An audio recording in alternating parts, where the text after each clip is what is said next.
step I take, I move my truth. Every time they tell me stop, I use every comment, hate that makes my fuel. Gather up my energy and boom, I hear them talking, saying the way that I move is so reckless. That is a part of my mind I've been blessed with, giving my blood, so I am relentless. This is the Keep Hammering Collective. I'm with Cameron McAdoo. How are you doing? I'm doing great. How are you? Can you believe we're doing a podcast? I can't. I really can't. I was telling you this morning when we were going up the mountain, I looked on my Instagram, and I think it was like 8 years ago or something. I had replied to one of your stories because that's how long I've been following along with you, and I would have been 19 at the time. And yeah, not in my wildest dreams where I thought I'd get to come here and share this experience with you. And the last couple of days have been super cool. Yeah. So yeah, I can't thank you guys enough for welcoming me here and letting me enjoy some time together. Yeah, no, this has been great. I got to see you in action up at Seattle Supercross, which that's my second. I think it's my second Supercross. I know I did Seattle last year and then did Washougal, the outdoor. But what a show and what a venue. I know you guys go every week to a different place like that, but it's such a special event for people in this area. People travel, and it's like that's what they look forward to. And you guys just do. I mean, it's epic what you guys do. Yeah, it's awesome. It's another thing that's beyond my wildest dreams that I'd ever be able to be one of the guys out there doing it. You know, it is really cool that we get to have the platform we have and to have the fans that we have. Like you said, it's really special for Seattle. I feel it in every city we go to. You know, we were in Glendale last weekend, and they're just so passionate about it, and it's really cool to be around a lot of like-minded people who love dirt bikes like we do. Yeah, is there a city that stands out?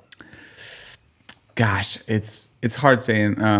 Anaheim 1 is Anaheim 1, you know, it's pretty special. Is it 1 because you do multiple stops there? I think it's because it's been the first race for I gotcha. So many years that it's just got that nostalgia to it. Yeah. Season starts in Anaheim. Yeah. Texas.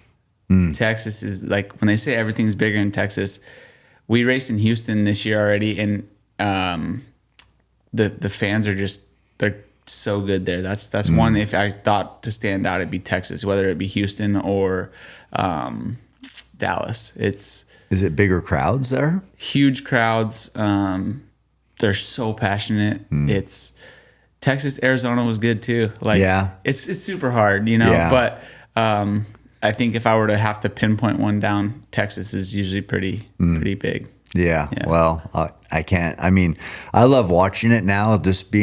I can't believe all that goes into putting on those shows. I mean, so much props to the guys moving the dirt and building the track. It's just like those guys, I think they had 30 hours because Seattle won the Super Bowl. Yep. So they had their parade, and then it was pouring also on top of it. And they had to put together that track, which those guys worked their asses off. I was talking to the Dirtworks guys, and they were like, man, we were watching the Super Bowl on the plane.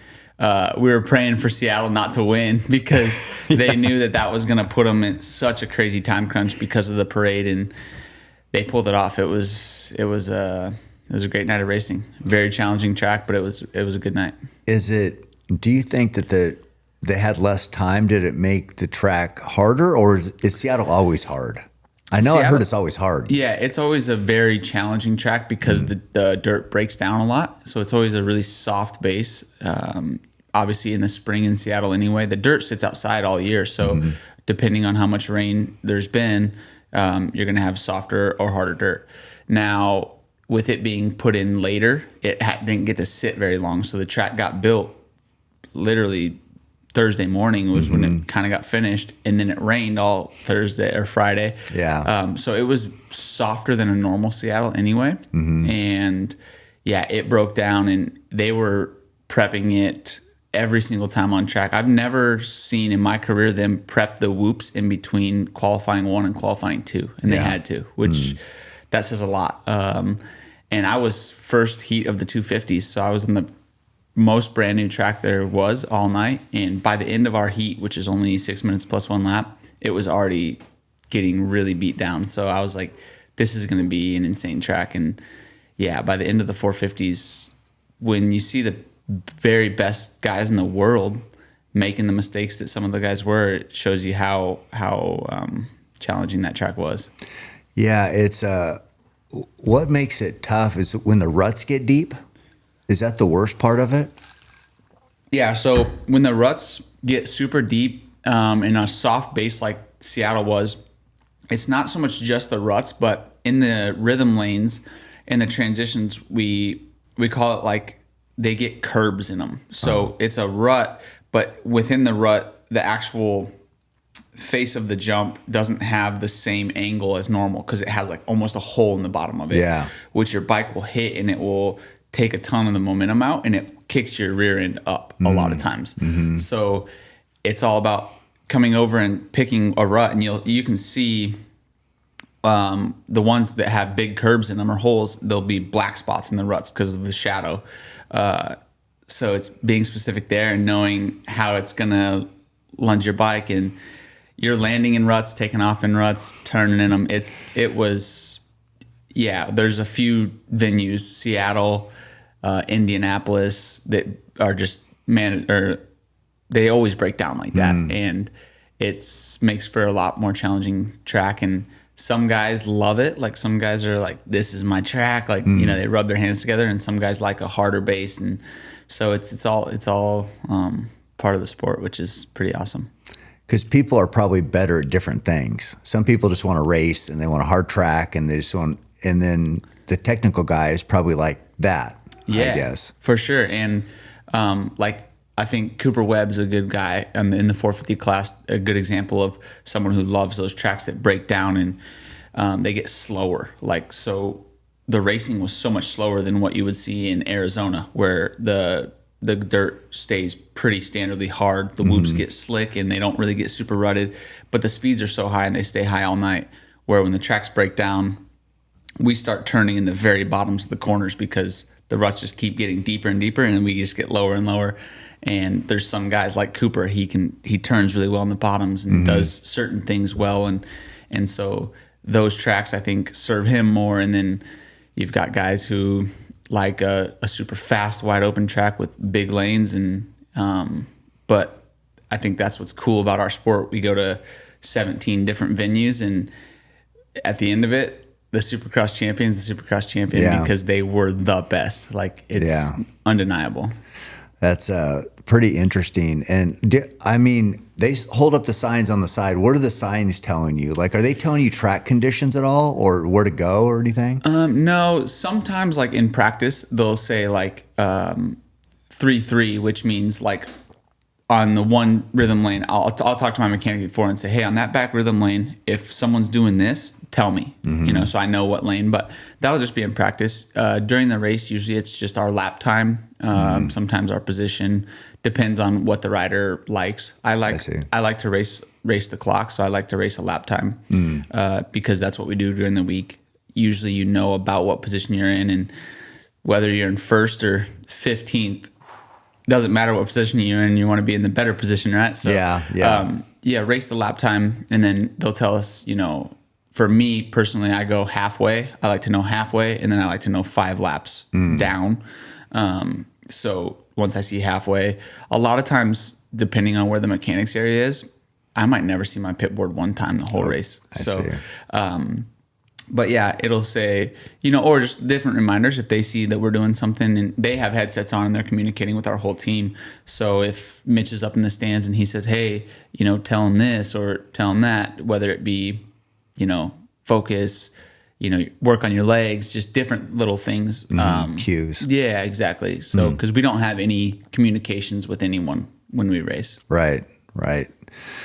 Yeah, I was surprised. I was just kind of noticing, like I said, I've been to a few, but like I was kind of surprised that the lap times on the 250s were sometimes faster than the 450s. Is that just because the bike's easier to move around, nimble, or it can the track you couldn't take advantage of the 450 power, or what? Yeah, so there is definitely, especially within Supercross, tighter tracks where there's places on the track where a 250 can be beneficial because you can turn them tighter. They're a little bit lighter, the way the power works. But a lot of it has to do with the 450s always race and practice just after us. So we're the first ones on track. They go in second. Yeah. So our track's a little bit less beat up.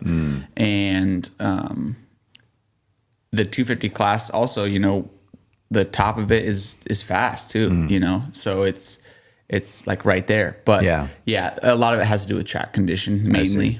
Their track is pretty mangled by the time we get done with it. You know, they don't get near as much of a track prep either before their main event as we did before ours. So that's usually has to do with why. But it's close at the top. Yeah, I mean, I saw a couple. Now I can't remember who it was, but it seems like that bike, I mean, it starts bouncing like you're out of your, I mean, shit can go crazy. And that one, I can't remember who it was, like bounced, kind of landed back on the bike, then hit the board took out the camera guys. His name was, it's a kid that I ride with here and there. He trains in California, Revan Gordon. Oh, yeah, coming out of the sand. Yeah. It was kind of similar to like what happened to me in my heat race crash, because I clipped the top of that little double coming out and I lost my hand in my foot and crashed. But yeah, I don't know how he saved that. There's a video going around everywhere. It's like viral. It was wild. And then he ended up going off the side of the track, and the cameraman looked and jumped over his bike. And I know. Nobody got hurt really. No, I don't know how. Yeah, it was crazy. It reminded me of one time I was like on a little 50 over here in Springfield, and I like slid off the back of it, and then my hand did the throttle, and I was going a million miles an hour through this ditch. No control. That's kind of what it reminded me of. Yeah, whiskey and throttle. I was super scared, and I was on a little 50cc. Yeah. We always, like, obviously, anyone that rides motorcycles knows what whiskey throttle is. And Kawasaki sent my wife a little KLX 110, and I'm always like, you have to wear a helmet and, you know, boots when you ride. And she's like, come on, I'm not wearing a helmet. Like, I'm just riding in the grass patch across the street. And I'm like, babe, once you experience whiskey throttle for the first time, it doesn't matter what you're on, whether it's a 110 or a 450, it's real. Like as soon as your weight gets back and you can't let go, like it just won't let you. It goes bad fast. You're wearing a helmet. It's not optional. Yeah, there's no scarier feeling than that. It feels like. I still remember it, but yeah, I mean, so tell me about, how did Seattle go in your opinion for you? Seattle was tough for me. I felt pretty good in practice and throughout the day. And then in the heat race, I made a pretty costly mistake towards the midpoint of the heat race and had a crash that I kind of banged up the whole left side of my body with. And so my shoulder was really, really sore between the heat race and the main. I was able to keep it moving and keep from everything getting too swollen to where I could manage it and race the best I could, right, for the night. But we were just talking about how gnarly the track was. That was probably the worst track to have something where I was like not feeling my best physically. So, but I mean, all excuses aside, I was able to salvage everything I could, and I ended up fifth. So, how I was feeling after the heat race, I was very unsure. So I was happy to be able to just manage what I could, right, and be fifth. I mean, I'm never happy with fifth, that's for sure. But after the last few weeks have been trending upwards, and I've been getting closer to the front. So it was frustrating. Like I was disappointed in myself, and that was a mistake that was completely on me. But I was happy to get out of there, you know, healthy. And when I say healthy, I just talked about being beat up. But as Supercross racers, as long as there's a difference in getting really beat up and injured, and I'm not injured, so that's a big thing. And now we have a few weeks off because the West Coast is or the East Coast is starting up racing, so I'll be back dialed for the East-West shootout here in 4 or 5 weeks. Wow. Yeah, I mean, how does your mindset change? I mean, obviously you want to be healthy, confident, but when you are kind of nursing something, you said you tweaked your left side, how's your mindset change on the line? Because is your goal, I know there's a big race to the corner, right? To the first turn. Did that change with your condition? Not at all. Or honestly. is that your goal too, to be the first one there? Yeah. Is that everybody? No matter what. Okay, yeah. Like, so that's a huge important thing is the start. Like, and that was something that I knew I needed to do maybe even more while being, not maybe perfectly physically 100%, because if you can be up in the front and riding more by yourself rather than being in the middle of the pack where it's just like a hornet's nest in there, you can just work on your process each lap, each obstacle, each turn, and be more mindful of exactly how you're doing stuff. And I was lucky, and I did get a good start. I started second, so I was able to just stay within myself, and that's something that was really important when I was feeling, pretty vulnerable physically. Just to not go to that, like, where I had something yank on me or get a stinger, when you're already pretty beat up. I landed on my shoulder really hard. That was what it was. And so yeah, I just needed to stay really square on the bike, and I had to be mindful of that the whole race. And that was something that it's tough, because I really wanted to be able to, I felt like I had a good chance on that track, because it was something that the way the track worked was you have to kind of execute each obstacle, and whoever could do that the most times was going to do it well. And it's one of those tracks where when you get past that halfway point, a lot of people kind of start thinking of how bad it sucks. And that's when you can really make some good improvement and make some good time. So I was really frustrated with myself. Like I said, that I kind of put myself in a position to not be able to ride to my full capabilities that night. But again, like I said, it's especially with how my last few years have gone, I was really glad that I was just able to salvage everything that I could, and I'm going to be dialed moving forward. Yeah, I mean, there probably was a time not long ago where fifth would have been amazing, right? So it's like but our goal was to ascend, to get better, to improve. So I totally get that mindset. Yeah, I mean, and how do racers look at it? It's like, are you top 10 feels good, top 5 feels, but obviously podium probably pays. Yeah, I mean, it depends on really what level you're at too, right? Like, so for me, I want to win. Yeah. Like that's what I'm expected to do. That's what I expect myself to do. And that's what I get paid to do. So I want to win, but being on the podium each weekend is super important, especially within the championship, the way it works. Like, it's really bad when you have a really bad night, like it's points wise, so being on the podium each time and contending and fighting to win, that's my expectation. And like you had said not long ago, which, a few years ago, they thought of getting top 5 in a Supercross was crazy awesome, at the beginning of my career. Right. And then once you achieve that goal, then it's like, okay, well, what next? And then you get a podium, and then all of a sudden you get multiple podiums, and then you win a race. And then, so now you want to win a championship. And then the next thing is to win multiple championships. So like, that's why us competitors are goal driven, and you're never satisfied. So you won Indy, right? Yep. And so how, like, why did you win that race? What do you have to do to win?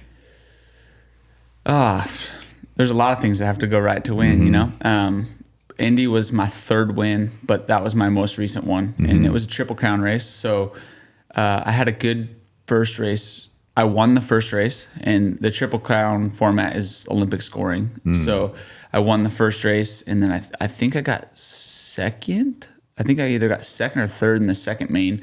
And I went into the third race with a 3-way tie with Deegan, and I think I went into it with a 3-way tie with Deegan and Vial, something like that. So it was basically winner take all between the three of us. So whichever one of us, beat the other one. Yeah. And so those races are fun, because the Triple Crown, it's like, if you get the whole shot in the first one and you're leading at, 10 minutes, it's like, it's almost that I thought, man, I wish this could just go 5 minutes longer, and this was the result of the night. But to have to lock back in 3 times in a row, just with an hour in between, and be that consistency. Those are really rewarding. So yeah, going into that third main, it was kind of an all or nothing deal, and I got a good start and was able to pull it off, which was really cool. And that was my third win. My second win in Texas was also a Triple Crown. Same kind of deal. I was tied with Jet Lawrence going into the third round or the third race, and it's just kind of fun being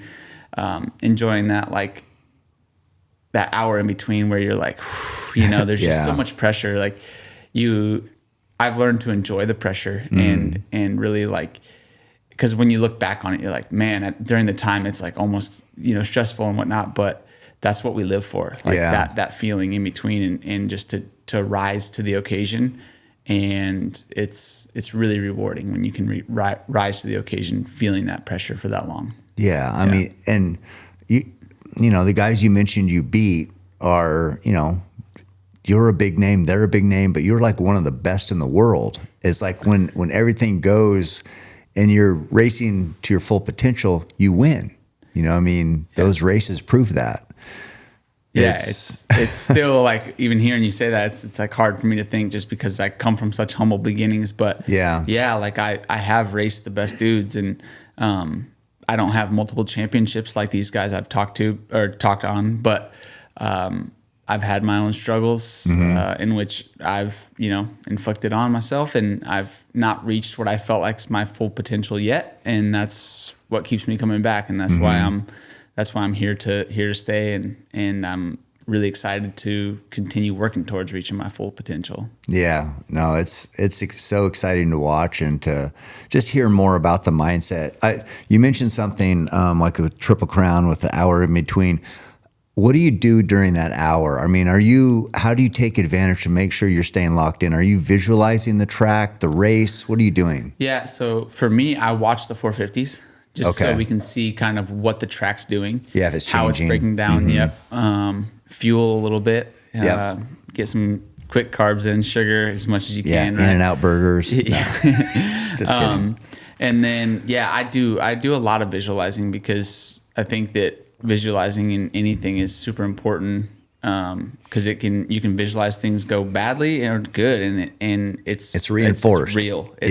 Whatever you're thinking about, when you see like a little hint of it, you're like, here it goes. Yep. So if that was negative, then that's the way you're going. Exactly. Yeah. And then I'll talk with my team, with Mitch, with my trainer Nick, and about just things that we could have been better last time, or gate position. There's just different strategies, and a lot of it's watching the track, watching how it breaks down, watching what's working for the best guys on the 450s, right? So like, okay, he's hitting this line and he's doing this here, this is better, and just keep analyzing how it changes, because like we had talked about earlier, the track is so ever changing with racing Supercross, so that's a huge part of it. Yeah, I bet. Like, so is that hour? Is there a schedule? Do you have it in your head, or do you just like kind of relax and go through this stuff? It's kind of chaos, honestly, because we get back, the mechanics take the bikes, they're doing, clutches different, getting it ready. Where I eat some stuff, my wife Maddie kind of has a thing exactly what I need to eat and how much I need to have in. She's like, you need to drink this, and I'm like, I got a stomach ache, I don't want to drink that kind of deal, But it's that, and then we go over some film, and by then it's basically we got to get back down there for first call. So there's not really much time at all to really sit down, relax, and think, which I think is good. I like that, because the more time you kind of unwind, and too much time to think. It's just kind of it's chaos for a few hours, and then you're like, you get back to the hotel at night, and you're like, what happened? It's a lot. For sure. I was watching, I think it was the 450, but I know like going through, now I can't remember what it was, but I just remember watching Eli make the pass, and then like he came up short on a couple. There's that, what was that one section where? Was it after the whoops? Yeah, I think so. Yeah. So after the whoops, there was a 180 and then a triple onto a tabletop. Yes, that's what it was. And he came up short on two of them. Exactly. Yeah. And so that's what I was referring to when is who can hit the rhythm lanes the most amount of times and execute it. Because when the track's that rutted, like we'll struggle to make the jumps, you know, and that's very not normal for like, you know, we don't ever struggle to make jumps unless it's conditional. So yeah, I think he said his pegs were dragging off the face. Yeah, that's how deep the ruts were. And that was a really tough jump all day, all the way from practice. I cased that triple onto the table twice in practice, like really hard. What does that mean, cased? Came up short. Yeah. So, and then exactly like in the 250 race, Hayden and Levi were going back and forth because one of them would make the jump, you know, that lap, and then the next lap the other one would make the mistake, or it just kind of was a cat and mouse thing because you just had to execute each lane each time, and that's what makes those tracks so hard. Are they in that hour in between? Are they looking at, you know, that I don't know what it is, but you know, with the track and your segments and your time, are they saying like this, you're losing time here? Are they showing you where you need to be better? Yeah, for sure. Yeah, because we have all the broken down segment times of where we were at in each segment, and we'll be like, hey, you know, he was fastest in that segment, and then we'll have film from his laps in that segment of whoever it might have been, or even if it's you, okay, that line is what he was taking. And it's usually line based. There's different lines in the track, and some of them will be worth 1, 2, even up to 3 or 4 tenths of a second, which is a lot. Yeah. Like, you know, 2 tenths every lap on an 18 lap race ends up being a lot. So it's all those little trying to split hairs to be the best. Yeah. And it's like during the race, you can't really think ahead, right? So do you have to be so tunnel visioned on where you're at that time, not get distracted, not lose focus? And is that the hardest part of it? Do people lose their train of thought sometimes? For sure. And it's funny you say that, because the hardest thing to do is not to think ahead or think towards the end of the race or think towards the end of the main result, right? And that's one of the most important things too, is just to be present each lap. And that's, it's tough, you know? So it's a lap by lap, section by section thing, to where if you can execute each one of those things, that leads you to the end result. Yeah. And as a competitor, it's really hard to not get your mind into the end result before you're doing all these things to get there. So it is a everlasting battle with yourself to be like, stay locked into right here, stay locked into right now, you know? And especially in my experience, like towards the end of a race when you're leading and you have a little bit of a gap to the next guy, and it's like that edge of pushing, but then when you pull back from pushing, it's almost more dangerous because you're not at what you're used to just doing as hard as you can, you know? Right. So that's something. Even Mitch is always like, we race to the finish line no matter what, no matter where you're at, how far ahead you are, race to the finish line, because that's you're in the best position when you're racing. Yeah, and your mentality changes. Exactly. Like it reminds me of, like, you know, you've seen plenty of NFL games where they go into prevent defense, and then all of a sudden they're just losing the game because momentum switches. Once momentum switches, which I don't even know what that is, but it's just like an energy, like, hey, we believe. But when you back off, you're almost telling yourself, I don't really believe in myself to keep pushing. Yeah, exactly. And it's like, my trainer, Nick, refers to it a lot. Like, let's have an offensive mindset, not a defensive mindset, all day, all night, no matter what. Like, always race with an offensive mindset. I like that boot on the neck type is what I always think about. But yeah, it's probably hard to do though. It's like, because you work so hard, you're getting towards the end of the race, you're in first. If you just don't screw up, you should. But it's not a time machine. You can't get to the finish without racing the rest. Exactly. Yeah.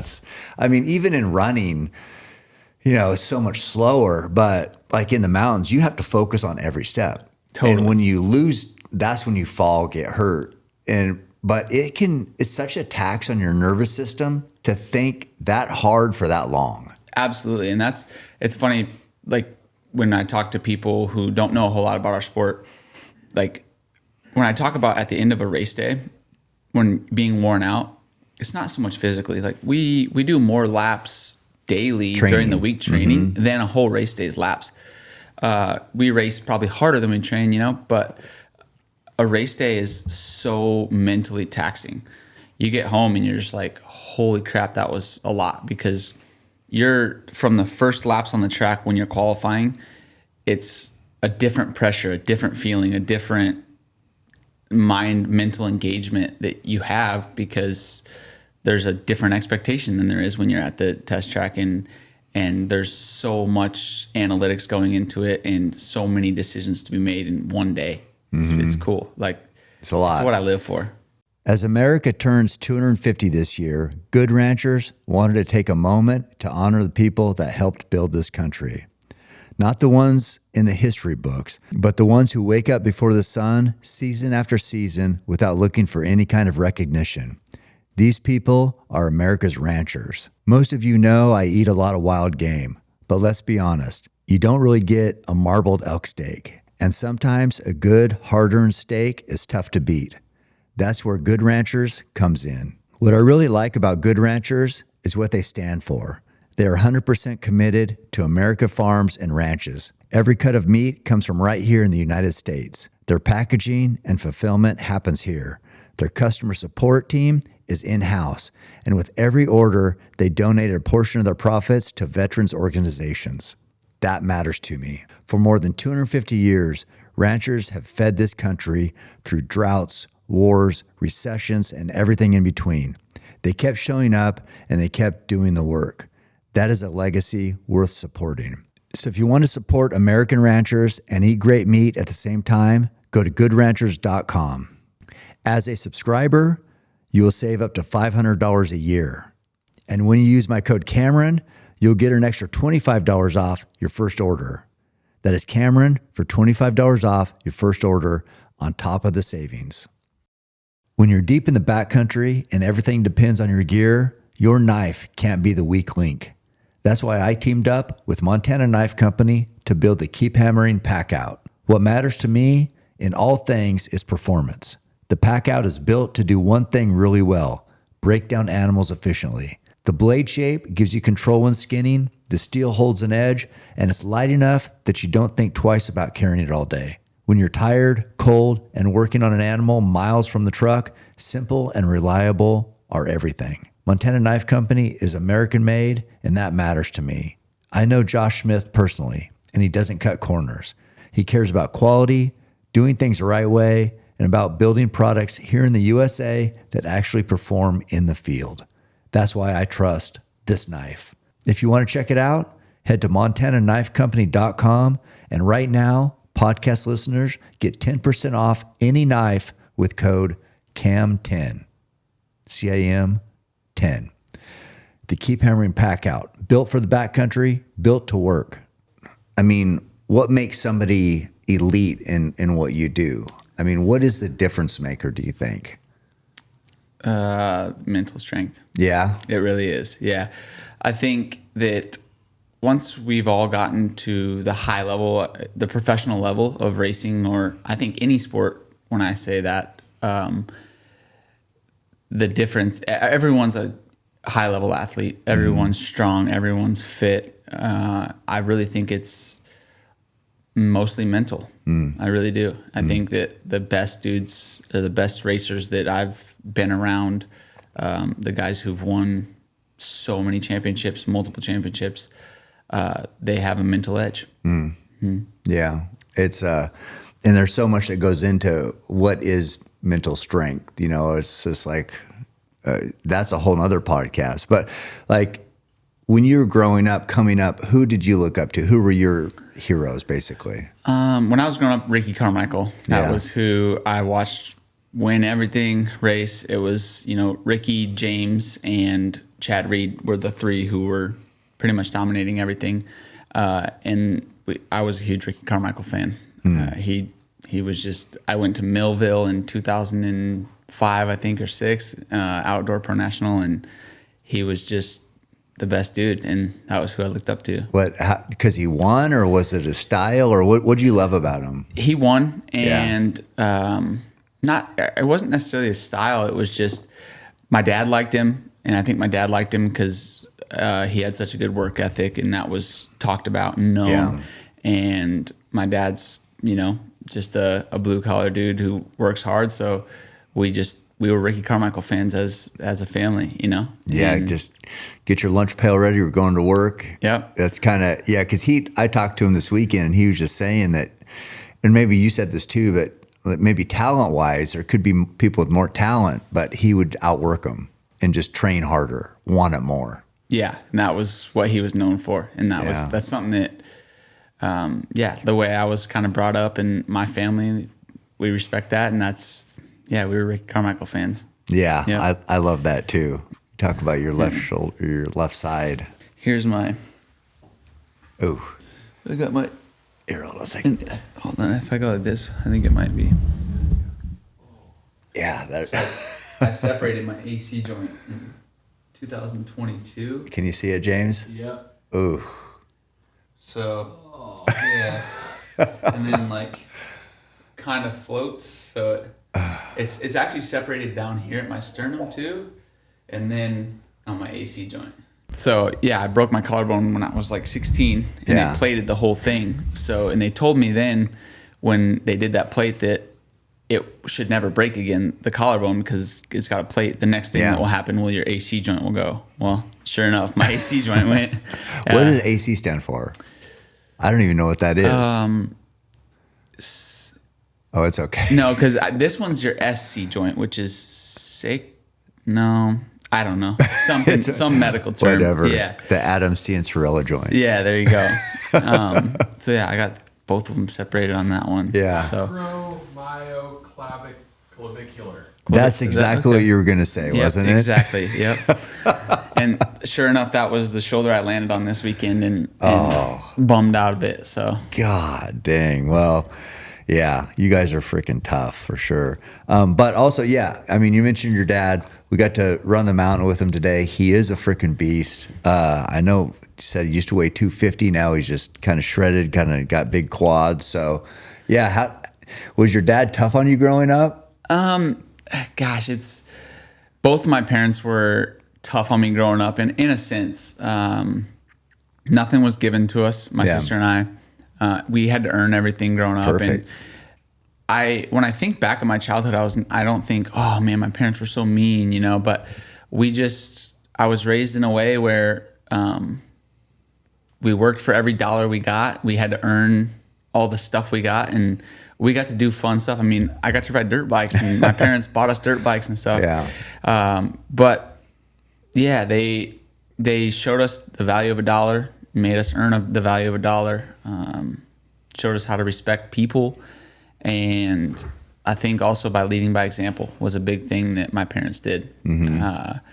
My dad worked really hard growing up. My mom worked really hard, and they didn't take any crap from us. So that's, I respect and look up to my parents both more than anyone, in the world still as an adult. So, he's always been a bad dude. Yeah. Yeah. Well, I mean, I know when my boys, probably during high school, they hated me, right?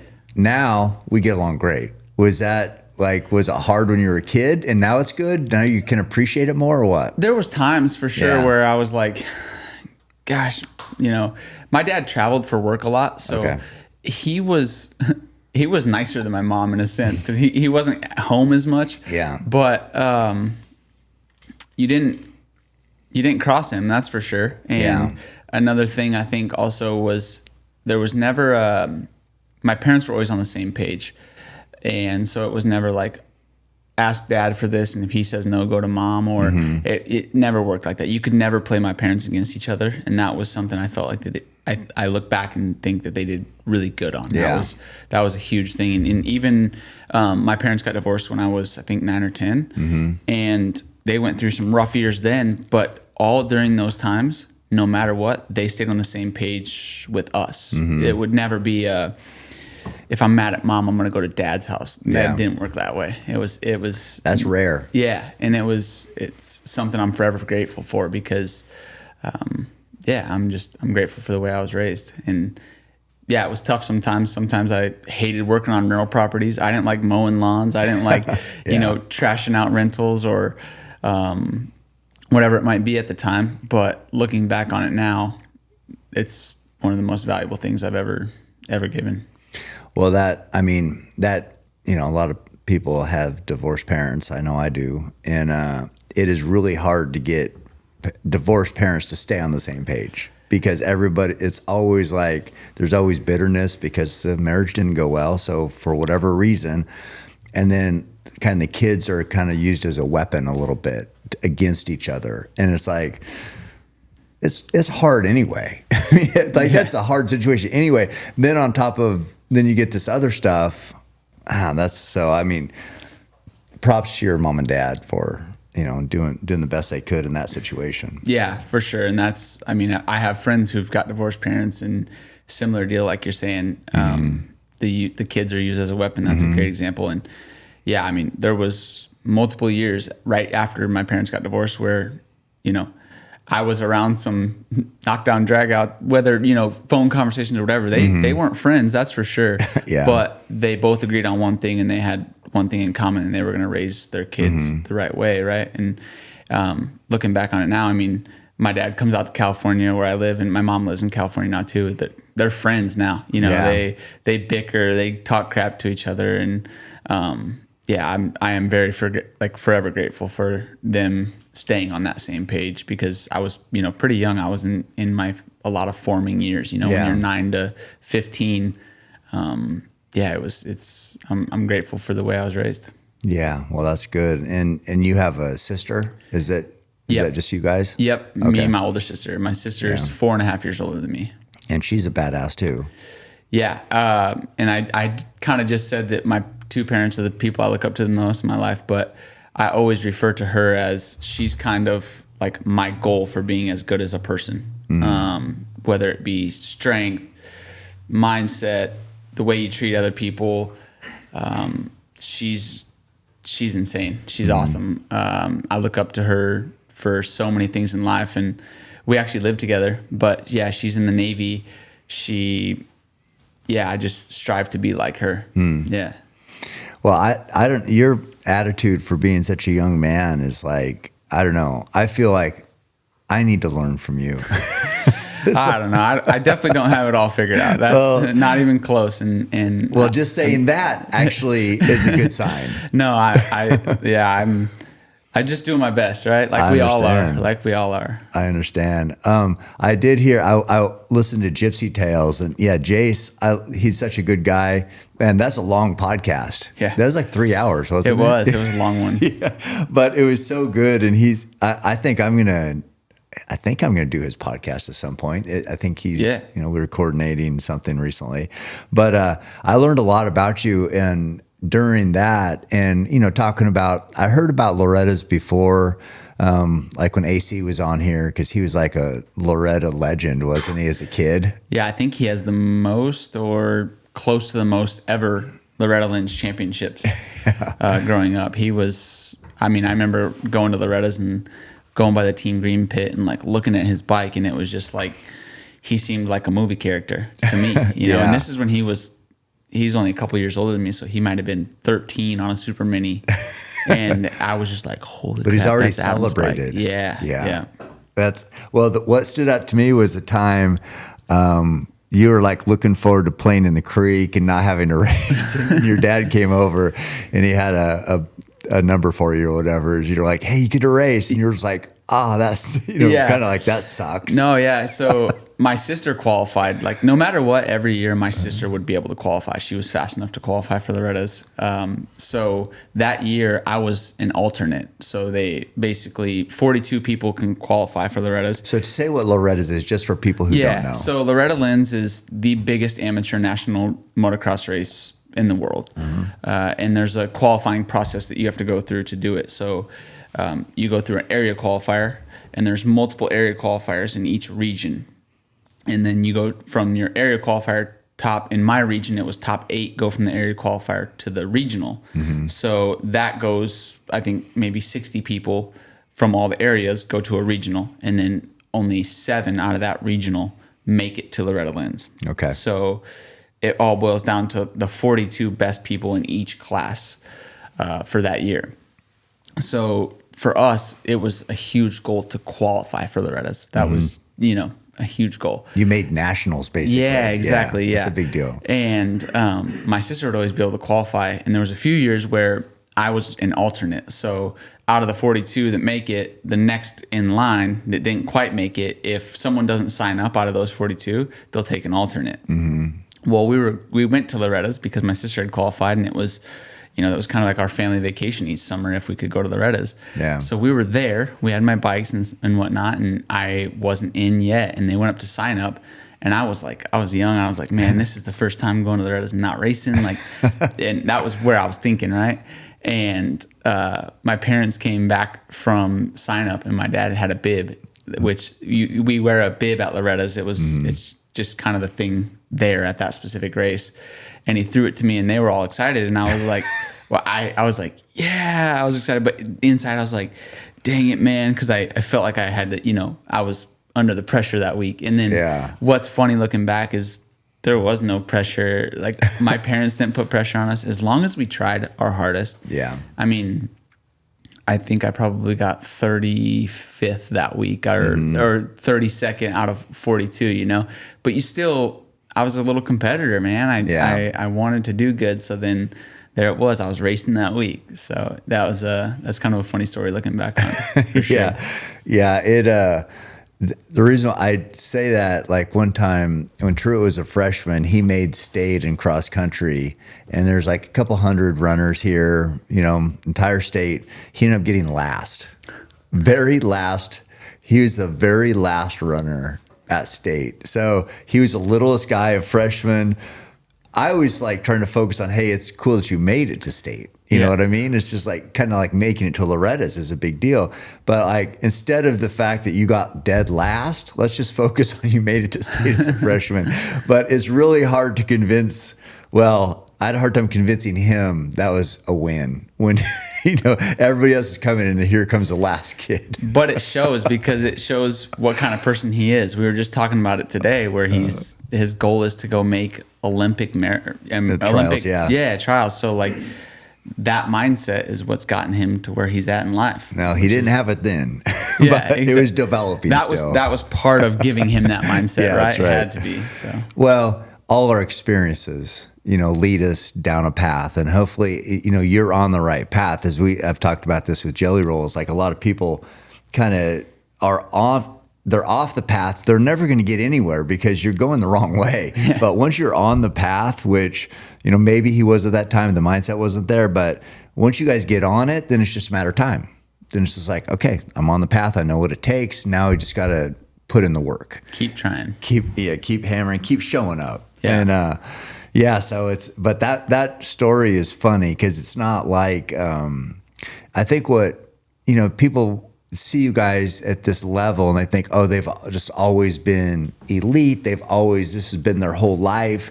And you're just like any other kid, got a big sister who is older, a little tougher, a little better. You're a little kid that, wants to play in the creek. And now here you are, the Supercross, like superstar. Yeah. My path in particular is pretty unique to this level of racing. Like we said, we were talking to Adam earlier, referring to Adam earlier about, when he was 12, he was a superstar. That's usually the top of the class, the top of the guys. They all had, were very good at a young age, and they were expected to be there. And all growing up, when I raced dirt bikes, it was never with the goal of turning professional. We never had even thoughts of turning professional. It was an awesome hobby for us. Mm-hmm. I was good locally, and then I was good enough to make it to some of the nationals, but it was, I went all the way into high school and finally when I was 16, I did a lot of local contingency racing in which that got me invited to, cause I would race for Suzuki contingency and I made enough contingency where the top contingency earners would get invited to a camp at Ricky Carmichael's house in Florida. So tell me about what is a contingency? Tell me what that the is. contingency would be like local racing. They offered a program where they would pay you contingency based on your results at those local races. So you would get money from that company to go. You could spend it at a dealership that uses those motorcycles, right? Okay, so, I see. Yeah, all the Like manufacturers. credit, kinda. Yeah, Yeah. Kawasaki has Kawasaki contingency where you can go to the dealership, you could buy Kawasaki parts with it. So I would just go earn as much Like money what as would I you could. win? Like what? How much could you win? I think like to win, I could get $400 contingency. Okay, I like, gotcha. Win one of the races, you know. So I would go to local races all around, and I was just making contingency. I was racing with my buddies for fun, and then I got a letter in the mail that I was one of the top earners, and I got to go to Camp Carmichael. Oh, nice. And my mom called my dad and was like, "You got to take him down there to Florida." He's like, "I'm not taking 4 days off to 5 days off to drive down to Florida for a 1-day camp. Yeah. If we do anything, we're going to go down to Florida and then we'll race mini O's afterwards, which is a big national." But we had never gone all the way to Florida. So my dad and I loaded up in my van that I had at the time because I was 16. And we drove down to Florida, went to Carmichael camp, and then we went to mini O's. And I had a couple good results. Like I got a couple good starts and was battling with some of the guys who I probably shouldn't have been battling with, right? And that kind of lit a fire with I think my dad for sure. And he talked to my mom and was like, "Hey, I think we should give him 1 year at a training facility. It's where you kind of go and you can train year round. And homeschool him his last year of high school if he really wants to, just to see. Yeah. And give him that 1 year opportunity."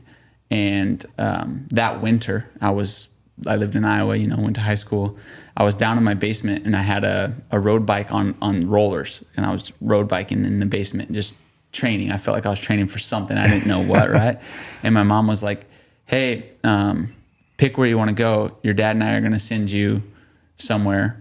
Pick which facility you want to go to. We're going to send you somewhere for a year." And I was like, "What?" Like that was growing up. I always wanted to be homeschooled and race. That was like what you thought you were going to want to do. That was like the dream for but a it dirt was bike so kid. far-fetched. Yeah. So far-fetched for me. Did you used to tell kids at school what you were going to do? Yeah, that's what I wanted to do. And I was always the kid at school that raced dirt bikes, right? Like I didn't play football. They're like, "Yeah, he's the kid that races dirt bikes."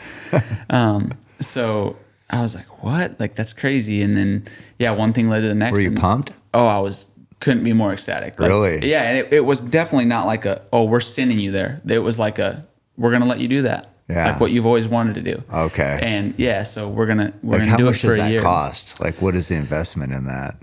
Maybe Maybe I should ask your dad. Yeah, he would have a better answer. It was, I don't know the exact. I think it's like 30,000 for the year or something for that. But then you got bike parts. We didn't get bikes for free. We didn't get anything for free. So you go through a lot of bike parts, a lot of oil, like just all the maintenance. It was a huge, huge financial investment for my parents. Like I said, I come from a middle-class family. My dad worked hard and he made great money, but we weren't rich by any means, So that was why it was kind of like we'll give you 1 year. And then if you can, if it's trending like you can do something with this, then you can keep going, right? So I moved to South Carolina that year to a training facility called Club MX and worked my butt off, started doing some more racing, getting better and better and better. Who ran that? A guy named Brandon Haas. Yep. And they actually have a race team right now. Yep. And so, I stayed there for up until I was 18. Once I was there for over a year, it was trending in a good direction. I was racing races and making enough money to help my parents support me to keep going, And then kind of the deal was that my parents were going to support me until I was 18, the year I went to Loretta's.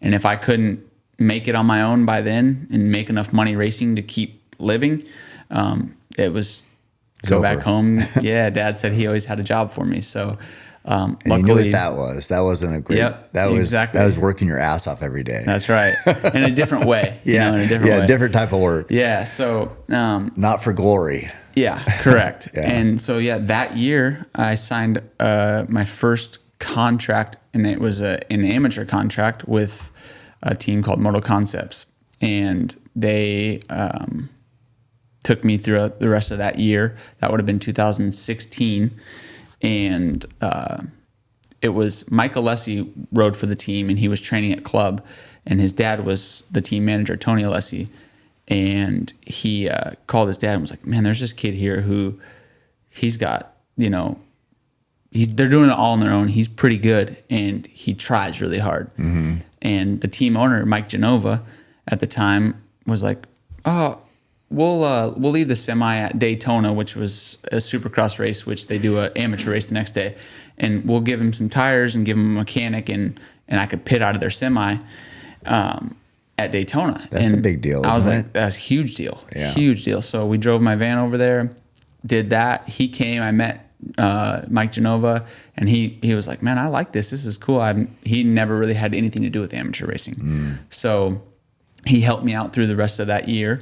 And then the end of that year, I won the amateur race at Monster Energy Cup, and they offered me a lights supercross deal for 2017. What's a light supercross? 250 class. Yeah. Oh, gotcha. Yeah. That's So lights. Okay. so I got a supercross only deal because they were a supercross only team, Mm-hmm. and that was my rookie year was 2017. I signed with Moto Concepts, and that was my first year professional, and that was.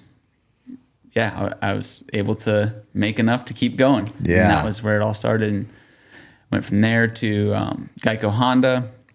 And then I had 2 years at Geico Honda, and I didn't perform well enough and lost my ride there. And I went off season that I didn't have anything. Did some overseas off-season races, just keep going. So how was that stretch? Because you had some momentum. Yeah. And then you had to hit a rough spot, it sounds like. Yep. And what was it? How come you weren't performing, do you think? Was it a bike thing? Was it you? I was so early on in my career, I think. Experience.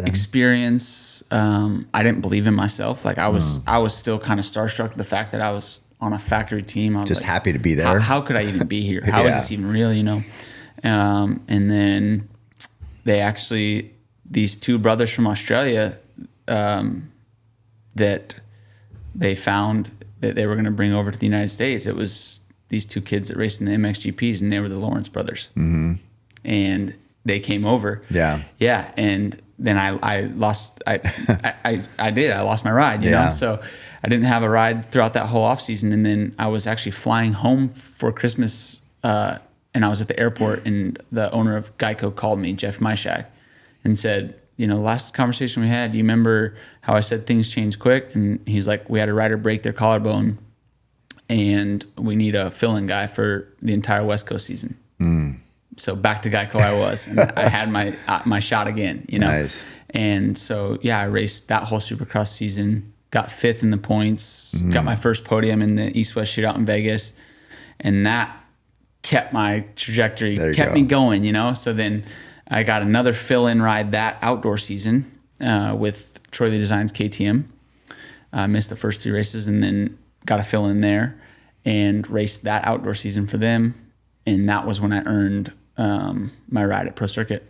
Got at the end of that year. And I had that whole year when I didn't really have anything and I was looking for a fill-in ride, I would go down to Pro Circuit week to week, and I'd go up to the front desk and I'd say, hey, can I speak with Mitch? And I'd go back there, and he'd be like, what's up? I'd be like, anything you got, like, if you have any opportunities, like, I'll do anything for it. I would love to, get an opportunity with you with a fill-in, because he had a few riders injured at the time, and he never had anything available, but I just kept going down there. Well, did you do that on your own? Yep. Yeah, I would drive down there, and sometimes I'd go to the front desk, and the lady would be like, oh, let me go back. Oh, he's in a meeting, because he knew who was there, and he's like, I don't have anything for the kid, But I just wanted to show him that, like, I wanted to ride for his team. Mm-hmm. And then towards the end of that outdoor season, with 3 races to go, I got a call from Mitch, and he said, hey, have you signed a deal for 2020 yet? And I hadn't, and he said, come down to my office tomorrow morning. And I had a 1-year deal opportunity. Yep. Was that was big, huh? It was huge. It was, it was my dream. Like it was, Yeah. it was so crazy, that Mitch was calling me, and I was like, this is crazy, so I had a 1-year opportunity, and here we are, year 7 with Pro Circuit. I'm living my dream. That's quite a run. Yeah. How'd that feel signing that contract that first time? I kind of have chills like right now still thinking about it, because sometimes as we go through life, we just keep going, right? And we're just talking about how now I want to win championships, so, but it was crazy. I'll never forget going out into my truck and calling my mom and dad and being like, I got a deal. Like, I just signed with Pro Circuit, like What'd they say? Did they say they always knew you could, or what'd they say? They always knew I could. That's they've always believed in me, right? And they've believed in me more than I believed in me all the time, right? I think that's just what parents do. But they were so happy for me. Like once I turned pro, my parents weren't negotiating my contracts. I was raised by the way of, once you turn 18, you're a grown man. You work on your own. It was super cool. It was just super cool for all of us, because I had already had factory opportunities and just kind of was right on that edge, and then to be able to get a full, where I wanted to be, like it's the dream team to ride for, and yeah, it was so cool. It was so cool. But then you got to perform to keep that, right? So then definitely. I was like, man, it's time. Like, let's go. And ever since then, Mitch has really had my back in these last 7 years, which has been cool. And we've had a really great partnership, and we've had a lot of struggles together, but we've also had some good times. And I think our best times are ahead of us still, which is cool. Well, I mean, you're easy to stick with. It's hard not to believe in you, for sure. I mean, just such a good person, and just your attitude. So yeah, I mean, I understand why it's worked out so well. As part of your journey, I was curious. So you went. What'd you learn at Ricky Carmichael's camp? Because that seemed like, you said he was a hero, and this was before you went, to wherever. So this was, or like you quit school basically and trained full time. So what happened at that camp? The camp was a 1-day camp, and the biggest thing that I felt like I learned was that day starts. He helped me on starts, and that helped me that following week. Because when I say it was a camp, it was more, there was 15 of us there, and it was a very short. It was just cool to be at Ricky Carmichael. Right. It was more of an experience. I would call it more of the Ricky Carmichael VIP experience. There you go. That makes sense. Yeah, so it wasn't like a super one-on-one training, but I remember doing starts at the end of the day. I'll never forget it. I have pictures doing starts together. And then for some reason, I felt like that's why I got good starts at Mini-O's that year. So that's like one core memory of that. Yeah.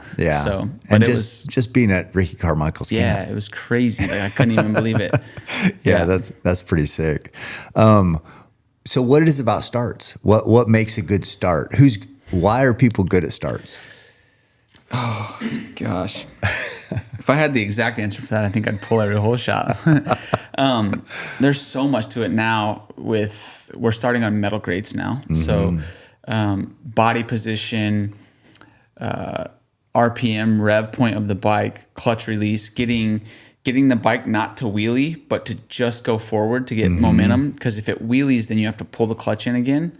And we call that a double clutch. And then you lose all your momentum, and the guys around you go by you. So to get your clutch release just right, and not to completely let go of your clutch to where it wheelies, but not drag it too much to where you're not going fast enough. Yeah. Keeping your body position forward. And then once you get past the gate in the dirt, different dirt conditions have different tractions. So getting the right traction to get your bike to drive forward, all those things within the first 20 feet, catching your shift point properly, getting your whole shot device, which is... How many times do you shift in that? Depending on the length of the start straight, usually 2 times. Okay. On a longer start straight, 2 times. We start in second gear and we shift to 4th gear. Okay. And then we shift back down to second gear in the first turn. Oh. Yeah, so all those things coming together just right makes a good start. And that's in seconds. Yeah. I mean, and I don't know, maybe you do it too, but I remember they showed Deegan start, but it seems like he was forward and then like slid back. Yep. Is that the technique? Yeah. So you keep your weight forward until it's almost like a boat planing out. Once you get out of the gate and you get enough momentum to where your bike's not wanting to wheelie anymore, then you get back to get as much traction as you can on the rear tire to move forward. I see. So it goes from trying to hold the front down to leaning off the back to try to get as much traction as you can and get all the power to the ground to go forward. How do you work on reaction time? Like, do you know how, they got the red light, like you're doing, is that, can that help? Yeah, for sure. I practice different stuff like that, different stuff with tennis balls and stuff with some of our gym strength training and whatnot with throwing balls and catching stuff. But a lot of it is just doing the reps at the track, knowing where to look at the gate, what works for you. Some guys like to look like out in front of the gate and then use their peripherals to see the gate drop. I look right at the gate personally. You just watch the gate. Kind of like in football, you watch the ball. Yep, exactly. Don't move before the ball moves, you're good to go. And not looking at the gate for too long. So when the 30-second card goes sideways, that means there's 5 to 7 seconds till the gate drops. But if you look directly at the gate, from my personal experience, if I look directly at the gate right then, if I'm hyper focused on the gate for 7 seconds, my reaction time goes down. So I kind of like wait. I have a certain routine, and then I lock into the gate, and it's usually right within about 3 seconds till the gate's going to drop. Okay.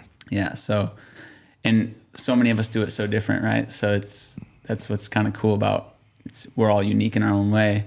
Does it what works? Where do you like to start? Depends on the way the first turn is and the way the angle goes into the first turn. I like to start next to what we call the doghouse, which is in the middle of the 22 gates. There's a big box that's probably 2 feet wide, and that's where the guy stands that actually drops the gate. And the reason I like to start next to there is because you have that 2 foot of space to the next guy over. Yeah. So you have space when you get out to get your shift and you won't get closed off.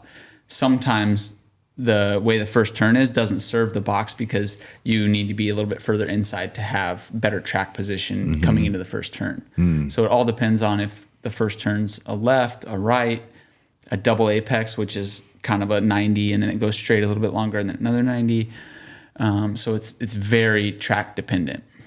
Do they make it to where no matter where you are on the gate, it's the same distance, or is the shortest line that closest to that corner? Yeah, it's pretty much the same distance always, but the gate, like the starting gate is, call it this wide, and then it funnels into the first turn. So if you look at the gate, we always look at whatever the closest inside tough block is that comes to so if you look at the gate, you want to be able to have a straight line down that's not going into the tough blocks. Yeah. So if you're on the far inside gate, if you look directly down the start straight, you're going to go into tough blocks. So you've got to come this way. Oh, so you're losing a little. That's not the best spot to go because the guys to the, call it right of you, if it's a left-hand turn, are going to close you off. More direct shot. Then. Yeah. So you want to get the most direct line kind of to right outside of the furthest funneled in tough block. Yeah. How do you make sure your reaction, like, do you do anything, like we talked about the training, but like that day to be dialed and you watch the gate, not too long, but is there anything like caffeine or diet, or how do you make sure you're locked in to be able to react your best? I mean, I'm really strategic and specific with my diet day to day in general, just being an athlete. I think I take it really serious, and I think it's a big part of what most of us are. We're all pretty specific with it. The day of, I think before the race, the biggest thing is being warmed up. I'm a big believer in going through all my heart rate zones before I go out on the track, before I go down to the start line, because I think that has you the most alert. So a proper warm up, staying warmed up when you're down in the tunnel, because I think with your body being warmed up, your brain's warmed up. So doing some fast twitch stuff and just being really ready. Yeah. That's one of the most important things with reaction time, I think, is being warmed up. Yeah. Yeah. Yeah, in the zone. Exactly. Yeah, how do you get in the zone? That's Yeah. $1 million question. Right. That's what we're all searching for. Exact. Yeah, I got a couple. Speaking of questions, I got a couple here. I'm gonna get with you on. So this pain and suffering when you're 20 minutes deep in a moto and your forearms are blown. What separates the guys who fade from the guys who charge it? And I don't know if it's 20 minutes because are they all 20? There's some shorter ones. Yeah, so there's like 10 sometimes. And yeah, so Supercross is for the 250s. It's 15 minutes plus one lap. 450s is 20 minutes plus one lap, and then motocross is 30 minutes plus 2 laps for both classes. So we'll just go in the middle. I'll just say 20 minutes. That Forearms are blown. What separates the guys who fade from the guys who change? I think the biggest thing that separates those two are the guys who are, if you're thinking about how tough it is, or if you're thinking about how tough you are. Those are two different things. Yeah. So I think you're being inflicted on or you're doing the damage. Yep. Yeah. And there's different times, like there's different races where it's not going your way, right? And it can be almost negative for you. But I just had a race just last weekend in Phoenix where towards the end I looked up and I could tell that I had more in me than who was in front of me. And so to be able to just take that suffering and be like, I know he's suffering worse than I am. Like, so I'm going to dig deeper. Yeah. What's the suffering? Like, what does it feel like? My trainer and I joke about it because we talk about like F1 simulators. I'm like, how could you make a dirt bike simulator? And he's like, man, I think a lat pull down machine while you're doing a squat, while you're doing a box jump, while you're doing a push up, while you're doing, and like basically put every gym machine full together, body, every gym machine together, and then sprint up a hill on a treadmill. That's like what it feels like. So you're just like full body gas. Yeah. Like if you're sprinting up Pisgah today, like what that'd feel like. That's what it's like. Yeah, and I guess maybe while holding something super heavy and then also being so locked in and hitting whoops. You know, and being specific with, it's not just the physical aspect. It's being so precise while doing that. Does it track? Like, what's hard? Is it harder on the arm pump? Like on a technical track like Seattle, was it the arms more, or is still just all hard? On a technical track, I think it's more technique. Yeah, on a technical track, and it's also physical. Depends if you get arm pump, that's basically all you got is arm pump. That's all you can even. Once you get arm pump, that's a really unique thing, and it's so hard to ride with it. It's not a feeling of like lactic acid burning feeling. It's like weakness in your hands to where you can't really hold on. But I would say legs is the biggest thing. If I were to say anything, when you're really at your max capacity and threshold, it's a lot of legs. Yeah, just the whole time engaged. The whole time. Yeah. But it's really just it's a total body thing. It's so unique. Well, you got to try it. If you're watching, you got to try it. Yeah, it looks amazing. I'm just curious what it feels like, because it's like to be in that moment that, obviously it's very intense. So yeah, I'm hoping these questions kind of, that helps a lot right there. You explaining that. Have you ever wanted to quit mid race? We talked about guys who they know, you can tell they're like, I don't know if I know there's lappers out there. So it's like, it's not trying to be offensive, but for the guys in the front, there's guys who probably are just happy to be there. Right. Yeah. So, but do you ever get do guys get so tired they want to quit, and why do they or don't they? I think some do. I've never ever wanted to quit. No, I would guess that. That's something that no, I've never wanted to quit. No, I won't quit. I'm not a quitter. That's not something that really processes to me. Even if I've had a big crash, like my first thing is to get back to the bike as fast as I can.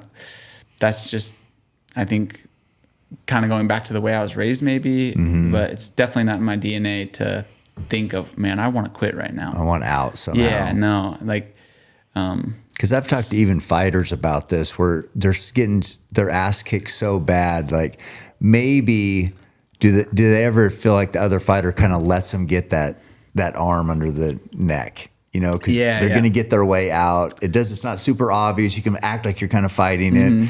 So I know, like, when you're in extreme situations, that I've seen people even on the hill say, "I'll never quit," and then they quit. Yeah, exactly. So it's like, I know people, you know, I believe you when you say that for sure, but I just know, like, when people get so fatigued, like, everything's out the window. Yeah, and I think it's at times in my career, it's been something that maybe held me back. It's been reason why I've maybe had a few injuries or crashes, because I feel like if I don't,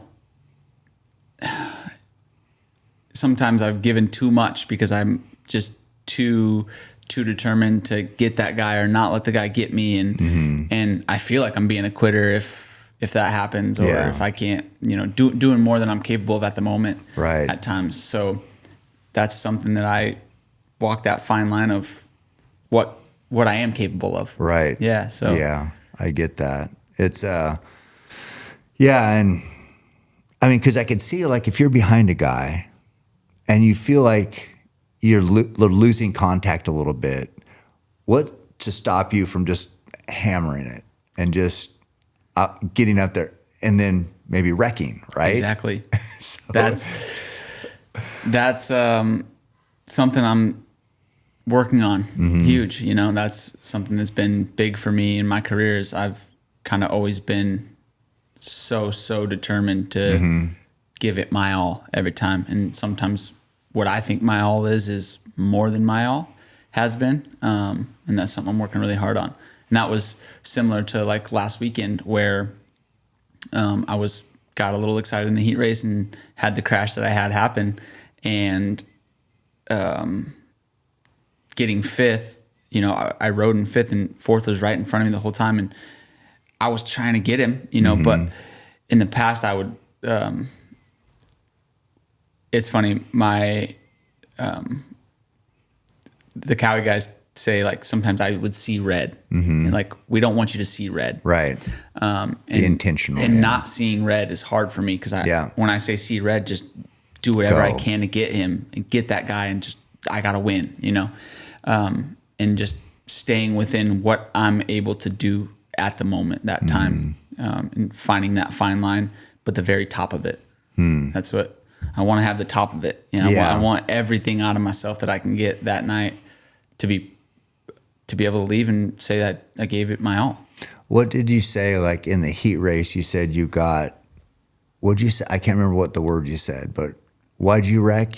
Were you too aggressive, or what were you? Yeah. You trying to get too fast of a time, or what do you think? I think I got too excited when Too excited, that's what it was. Yeah, I had a couple bad laps where I missed the rhythm lane, and then I got passed by a couple guys, and I wanted to make up too much ground at once, maybe, or I'm just thinking that those are reasons, right, why I made this mistake. These have to be.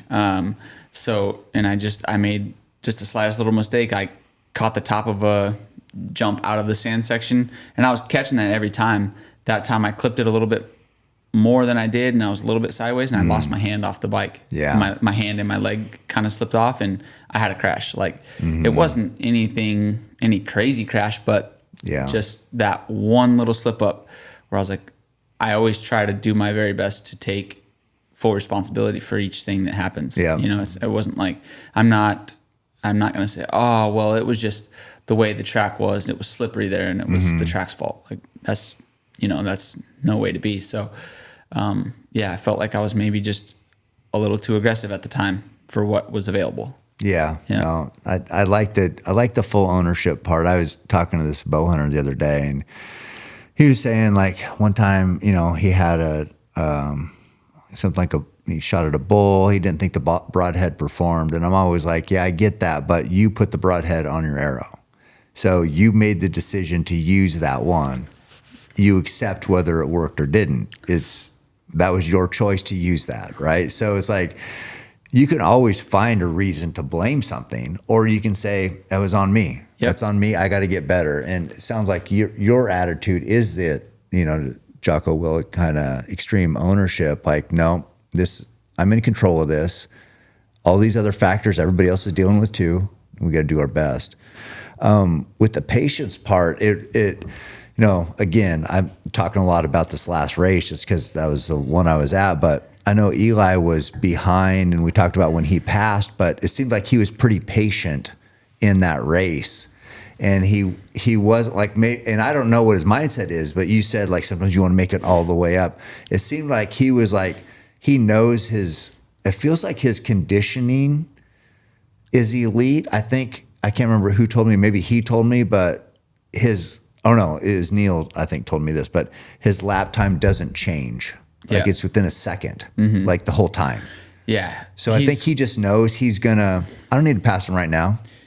For sure. And he knew, like we talked about the track, like he knew that if he just stayed doing the same thing every lap and was able to be consistent, that a mistake was most likely from anyone gonna probably present itself because of how technical the track was. And, Cooper was feeling the same way because he's like, he knows that he can be that consistent, and so does Ken, and so does Hunter, and so does everyone. So everyone has that same confidence. Yeah. That's what makes the top of the class so awesome. Because there was probably 8 guys who went to that starting gate on the 450 class, and probably 5 or 7 in the 250 class too that go to the line knowing that they're going to be that guy who's not going to make the mistakes. And with that mindset, you get the show you got Saturday night, hell like of a a race. war, it's really cool. It seemed like when he finally did make that pass, then it was like, God, then he was up by like 7 seconds, which this weekend, that seemed like a lot, I don't know if there's, but that seemed like a lot. He's just like in a groove. That must feel great. Totally. And it feels great when you're the one who's like, everything's going the right way, and it feels like nothing can go wrong, and when you have momentum going for you, it's awesome. And it's like any sport, right? Even football, when the momentum switches and if a guy's leading and the other guy's catching him, the guy that's catching him can smell blood in the water, and the guy that's leading can feel him catching him, and it's just like it compounds so quick. It does. I love that.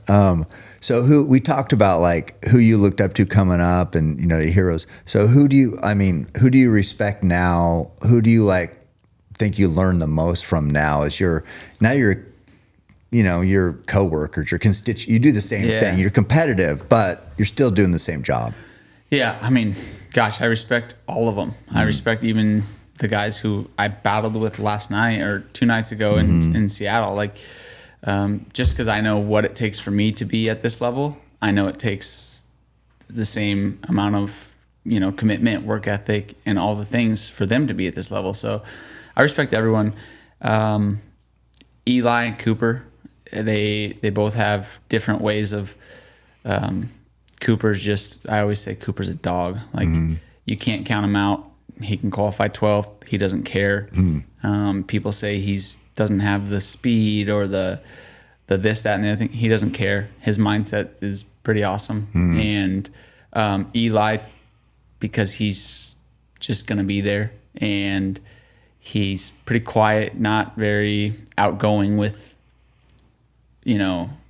I work so hard, and he just does it, and he's just been there for a while, and he stays there, and he's super good. So those two are pretty elite, and then, but how do I count out the whole list of guys, right? Yeah, so it's hard to, but They're all so good. Yeah, those two they've got pretty strong minds, and that's what's I search for all the time. Yeah. It's it's weird that sport is, your guys' sport is so competitive. There's only a certain amount of seats at the table. And, Eli, a legend forever, and then still switched, still like, it's still business. But to see him switch bikes and to be, I think he's doing great, crushing it. He won this last weekend. I kind of like that.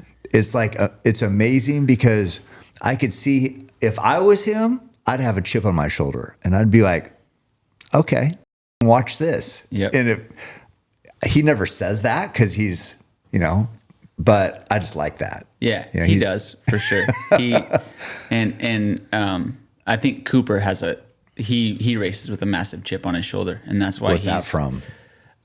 Just people doubting him?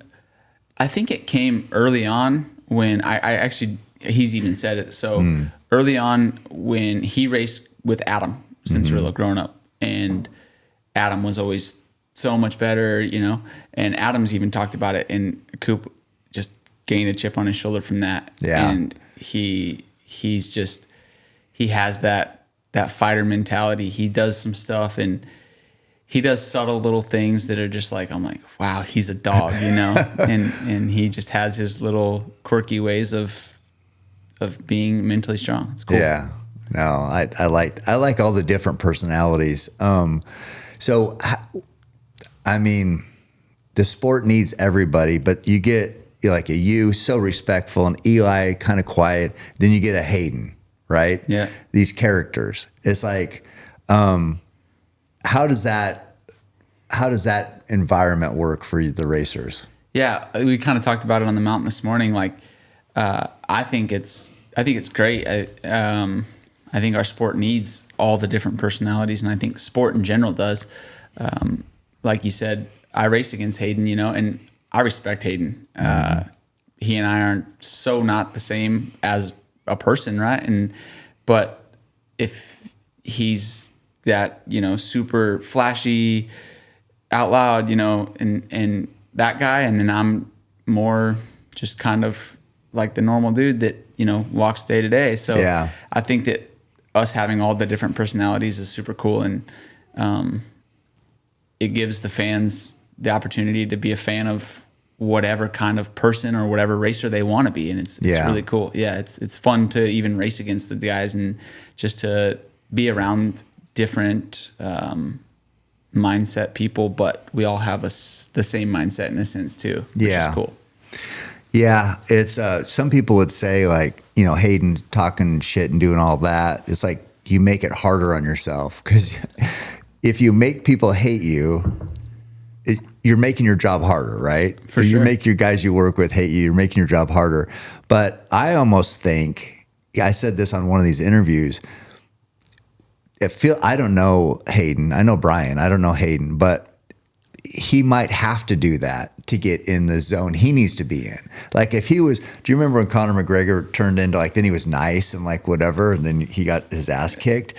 I think like some people are just better at playing the bad guy. Yeah, I 100% agree with that. I would say that he feeds off of it. That's what works for him to give himself the very best. That wouldn't work for me, right? So yeah, different things work for different people.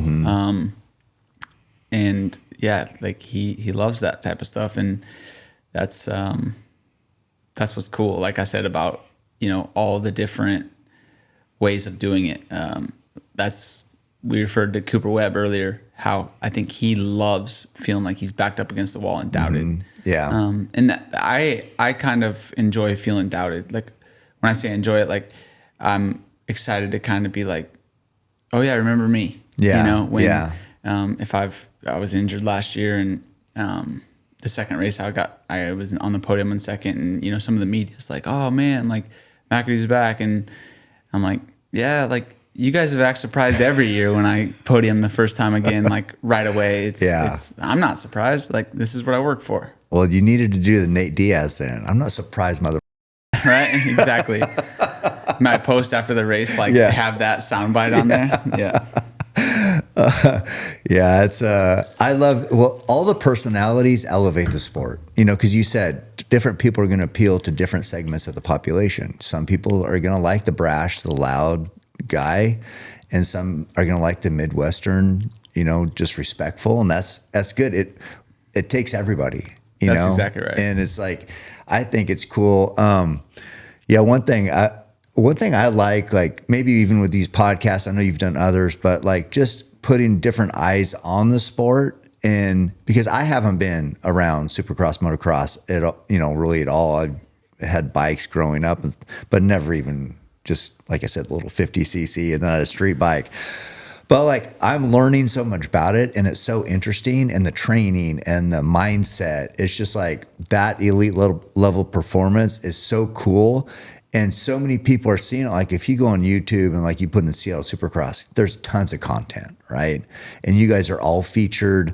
Your personality is shown, and it's just like they're doing a great job building the brand. It feels like so. I love seeing it. I just want it to keep getting bigger. Yeah, for sure. I agree. It's I said earlier in the last 5 to 10 years, I think it's been cool how it's become more mainstream. That's been our goal as a sport, is to be more mainstream, and a lot more people know about it. I think that the sport's doing well with branding it, and like we're saying, different personalities.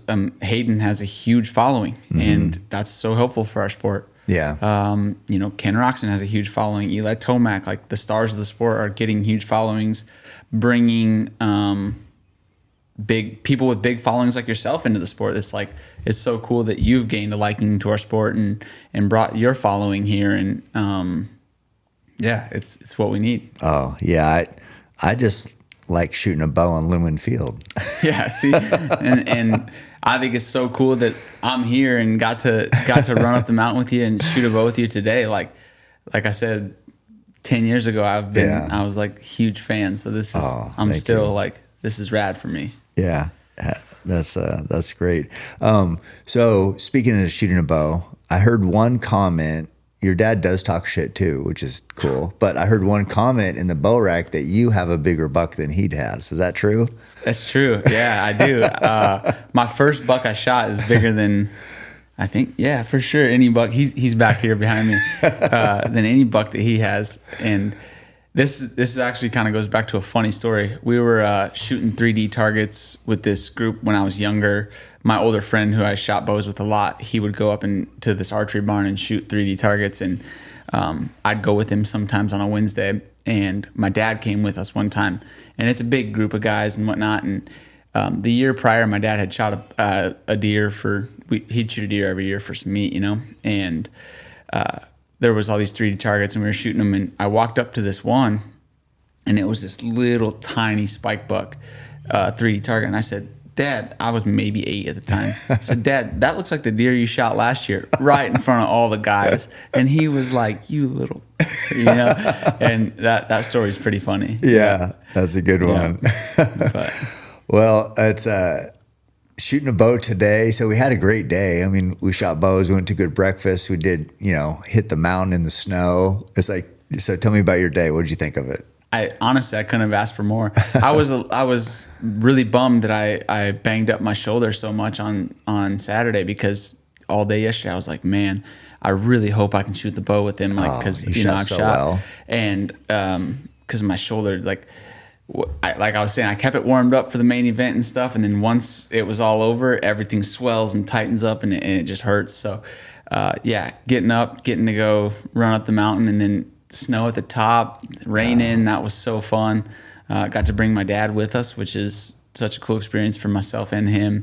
And then going and eating a good breakfast, going down to the bow rack, shooting, being back here, like I couldn't have asked for a better day. Like, this was so cool. All I wished I would have been able to do was lift together. I wanted to do the lift, run, shoot, and I can't lift right now. So but next time. But you're coming back. So today we just set you up with like a low poundage Torx, and I said we're going to get you the top of the line thing. But you shot so well today. I mean, we had to have it turned down because your arm's like 40 pounds. But it's like you take your time technique wise. You're so dialed in, but very accurate. It was, you're a great shot.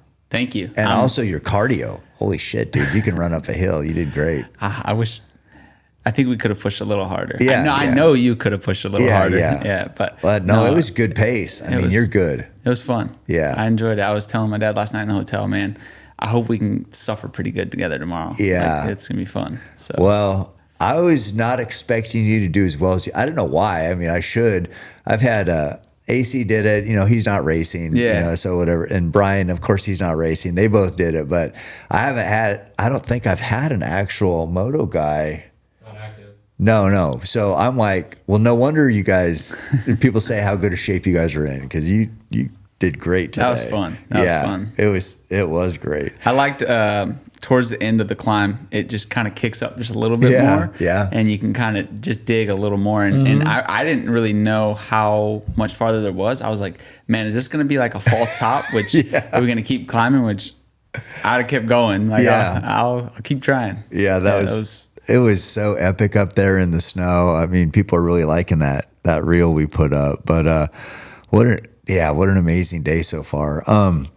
So what we do is James usually has some. Do you have stupid questions? Yeah. Oh God. We'll cut this part out because it's usually terrible. But We call this the peanut gallery. I love it. we're not even recording, so it doesn't matter what you say. That's not true. Oh, All right, so we always do the same question to everybody boy. to start. And it's, have you played Mary Kill? Yeah. Yep, Okay. I have. All right, so your Mary Kill is cycling, running, and fishing. All right. I'm going to. Can I think pretty hard on this one? So I'm going to. never do it again if you kill it. Yeah. I'm going to marry cycling. I'm going to fishing. And I guess I'm going to kill running. Ooh, you're a good runner. I'm better at cycling. Really? And I do it more. And dang it. I don't know. Because what are you going to do after racing? That's what I was thinking about. You might do ultras. You might be good. Yeah. Running to. That was a really good one. That was. I know. I didn't expect that. I didn't expect the fishing in there for sure. Yeah. And I did some digging. my sister and I love fishing together. That's our thing. Yeah. That was a good one. Okay. Next one, just kind of talking to you at breakfast, I noticed how, like, a lot of things in your life, it seems that you take them all the way. It's like black and white. You either got to go all the way or not at all. I just kind of wanted to know, have you always been that way? Has it always been, you walk through the world and that's how you kind of see things, or did you develop that mindset at a certain point? From the stories growing up, it's always been that way. And I think I've always just been so determined to get whatever that was, whether it be, I want to buy a new bow when I was younger. Well, picking up cans and doing whatever, I'm going to get that bow. Yeah. Like, I want that really nice bow too. I want the best one, and I'll get it. Like, I'll figure out how to get it, and I had to work for it, but I'll get it. And, that's just kind of how I go through life. And, I think a lot of it has to do with how I was raised, and my sister's that way, and both of my parents are that way. I'm all or nothing. I'm all in or I'm all out on something. Whether that's my friendships, my marriage. I have a daughter on her way. Like, so now I'm going to be a father here in a few weeks, and that's amazing. That's the most all or nothing thing you can do in life, right? Sure. So, yeah, I've always been that way, and I like to lead my life that way. Yeah, that's good. Well, that was a perfect lead-in because my next question is about fatherhood. I think there's kind of a stigma, at least in professional sports, when people have kids, they lose their edge. So are there things that you're doing to prepare for that, or do you think your mindset will change, or has it? Supercross and motocross being something that's inherently dangerous, how has that changed for you? I really believe that it's going to help me. And I think it's going to be, because I think it's going to give me something else to focus on when I'm not focused on racing. And that was actually when I met my wife. I had never had a girlfriend leading up to when I met my wife. 'Cause ever since, like I said, when I was 16, when my parents, they sacrificed so much for me to do what I was doing. I was not going to chase girls. I was going to do everything I could to respect what they've done for me. So I thought girls were a distraction all the way. I met my wife when I was 22. So, and then when I met her, I knew she was the one. Like, she was the one that was going to be my partner through life, through racing, through everything. And she was a partner, not just another girl. And, that being said, going back to, that was my career and my racing, honestly, really improved after that, oddly enough, because before that, I'm such a, like we say, all or nothing guy where I hyperfixate on racing only. That's all I could think about. I would leave the track, go back to, I was renting a room at a friend's house in California, or when I lived at Club MX or wherever, all I thought about was racing. And then all of a sudden I had time where I could get away from that for the time when it doesn't matter to just be overthinking about nothing. You know, you're thinking about problems that don't exist. Like let's work on it tomorrow when we're testing. And then I think having a kid's going to be a whole nother unwind. That way, when I'm at the track, I'm only burning track candles there. Yeah. And then I go home and I'm burning dad candles and husband candles. So I really think that that's going to be helpful for me.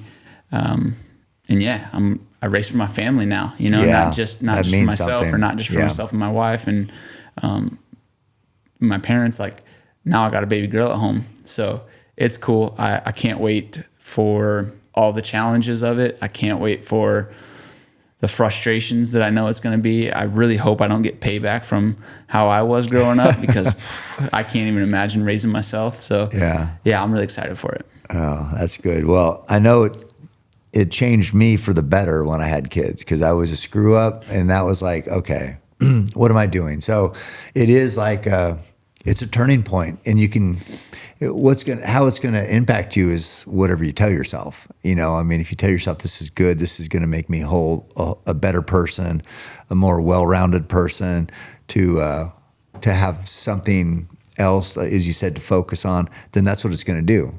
If you tell yourself it's going to be a distraction and then that's what it'll be. Exactly. So it's, yeah, good question.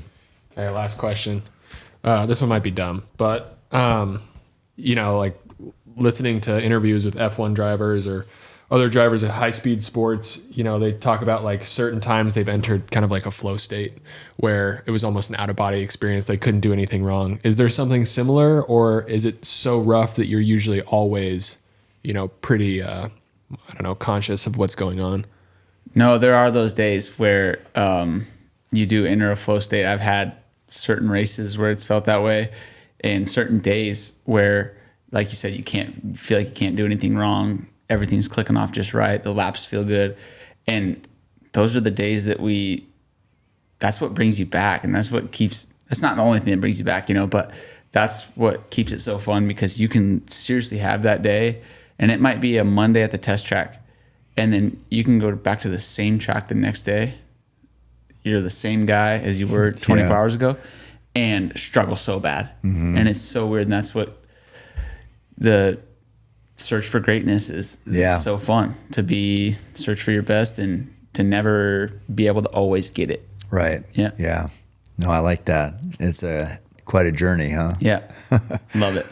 Well, Cameron, it's been, I mean, it's awesome for me to be able to sit down and spend time with you, learn more about your mindset, learn more about you as a person and meet your dad and spend time with you guys together. This has been a great day. I want nothing but success for you. I can't wait to see your baby girl and hope that everything goes well there. Met your wife and yeah, I mean, you're a credit to society. You're a great young man. And I'm really happy to have met you. So thank you. Thank you for this. Thank you. Same to you. Cause this has been a dream of mine for a while and yeah, to be able to just share some conversation into your mindset and the way you guys operate and the way you know, I've followed your journey, you know, through social media, read your books and watched the documentaries and stuff. And now to hang out, it's, I love, we were talking about it, like people want to hate on people that work hard or whatever. And it's real. You just do it. This is just you doing it. And it's really fun. It's been a dream day. So thank you. Well, good. All right. Well, thank you. All right, guys, keep hammering.